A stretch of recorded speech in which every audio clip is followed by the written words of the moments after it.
ఒక విధంగా సాటిస్ఫై చేసే ప్రయత్నం చేస్తూ ఉండేవాడు అతను. దాంతోపాటు అధికార రాజ్య వ్యవస్థని కంట్రోల్ చేసేవాడు. అంటే అధికారులు షాపుల దగ్గరికి వెళ్ళి బెదిరించడం, షాపుల వాళ్ళని వేధించి డబ్బులు పిండటం, ఇట్లాంటివి లేకుండా చేసేవాడు.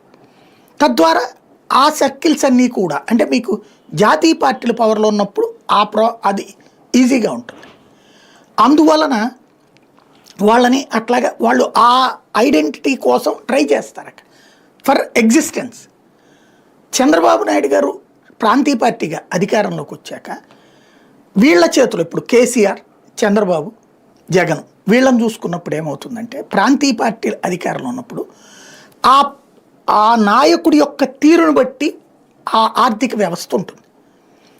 తెలుగుదేశం వ్యవహార శైలిలో సంక్షేమం అనేటటువంటిది కేవలం నామమాత్రంగా ఉండాలి. స్వయంగా ఆయన బయోగ్రఫీలోనే రాశారు కదా, డబ్బులు ఉచితంగా ఇవ్వకూడదు, సంక్షేమాలు ఉచితంగా ఇస్తే ప్రజలు పాడవుతారు, సోమరిపోతులుగా తయారవుతారు, వాళ్ళకి మనం అదేది చేప ఇవ్వకూడదు, చేపని పట్టుకోవడం నేర్పాలి.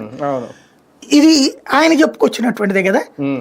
ఆయన టెండెన్సీ ఆ రూట్లో ఉంటుంది. కాబట్టి మీకు ఇప్పుడు చూడండి సంక్షేమ పథకాలు ఇక జనం దగ్గరకు వచ్చినప్పుడు కంఫర్ట్నెస్. ఇప్పుడు ఫర్ ఎగ్జాంపుల్ నేను ఇవాళకి కూడా మీకు తెలుసు పొద్దు నుంచి ఎన్నింటి నుంచి బిగిన్ చేసి ఎన్నింటి దాకా పనిచేస్తాను. ఎందుకు